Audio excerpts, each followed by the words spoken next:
Hello everyone good morning स्वागत छ तपाईहरु सबैलाई मेरो एउटा नयाँ ब्लगमा। आज धेरै दिनमा ब्लग सुरु गर्दैछु। सो यहाँ इभेन छिटो छिटो नानीलाई खुवाएर भनेर अब स्कुल लिएर हिँड्न आँटेको। यो भिडियो चाहिँ सैटरडेको हो र म आज एडिट गरेर अपलोड गर्दैछु। र यहाँ नानीलाई रेडी गरिसके। नानी चाहिँ सबैजनालाई गुड मर्निङ भन्दै थियो। अलिकति ब्याकग्राउन्ड के आवाज आएर मैले यो म्युट गर्नु पर्यो। गाइस फाइनली अथवा रेडी भइसक्यो अब स्कुल लिएर।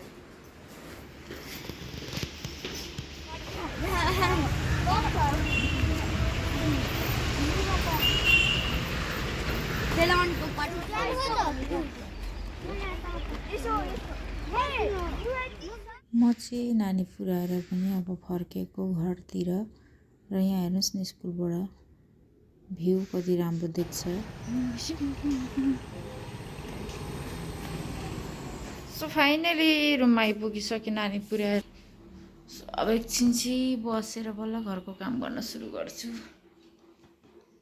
फ्रेस फुल हेर्नुहोस् तपाईहरु सबैजनाले कस्तो मजाले फुलिरहेछ।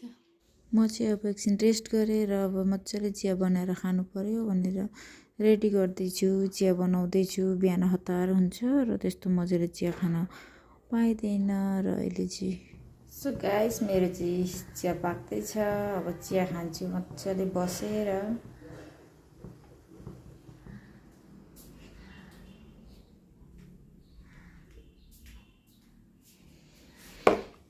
मेरो चाहिँ चिया रेडी भइसकेको छ। सो गाइस बसेर चिया खाने। म चिया खाइसकेर अब लुगा मिलाउनतर्फ लागेको। आफ्नो ड्युटी जति जे गरे पनि ड्युटी छँदैछ। बिहान उठ पकाऊ खुवाऊ लुगा मिलाऊ यही त हो काम। के गर्नु छोरी मान्छेको जहाँ गए पनि यो कामले कहिल्यै छोड्दैन। बिहान पकाऊ बेलुका पकाऊ दिउँसो लुगा मिलाऊ बिहान लुगा मिलाऊ सधैँ यही हो। एउटै काम गरेको छ नगर्दा पनि नहुने। र म पनि अब नगरे पनि नहुने भन्दै आफ्नो कामतर्फ लागिरहेको छु। मिलाउँदैछु लुगा फाटो। अब लुगा मिलाइसकेर झाडु गर्नु पर्यो भनेर झाडु पनि गर्न लागे। अहिले एकछिनमा पनि गर्नै पर्छ भनेर म चाहिँ झाडु गर्दैछु छिटो छिटो गरेर। बिहान हतार हुन्छ नि त त्यही भएर त्यस्तो मजाले गर्न पाइँदैन। साथीहरु फाइनली रुम मिलिसकेको छ। अघि कस्तो थियो अहिले कस्तो छ हेर्नुस्। र अर्को रुम यही। बेलुन चाहिँ मैले निकालेकै छैन। अस्तिदेखिको आफै झर्दैछ न मेरो रुम। देख्न सक्नुहुन्छ मिलेपछि हेर्नुस् न फुल फ्रेस फुल हो यो चाहिँ।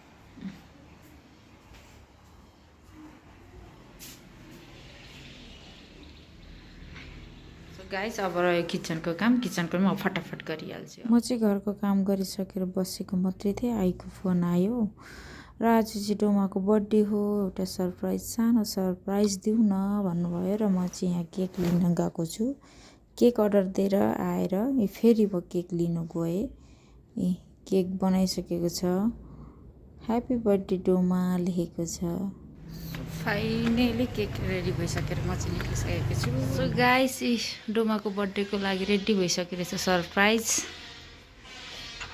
आई पनि आइपुग्नु भयो रहेछ। हामीले अलिअलि सजाइ डोमालाई थाहा नै छ कस्तो होला है। हजुर to you happy birthday to you happy birthday to you happy birthday to you happy birthday dear Doma happy birthday to you.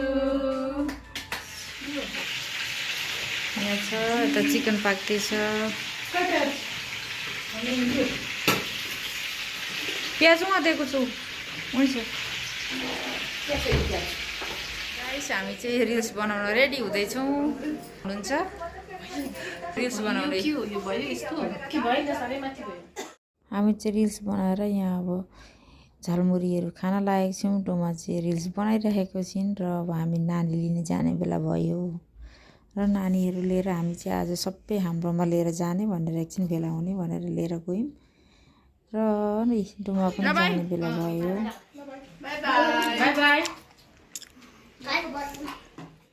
हुन्छ त गाइस, मन पर्यो भने लाइक शेयर कमेन्ट गरिदिनुहोस् होला र मेरो पेजलाई फलो पनि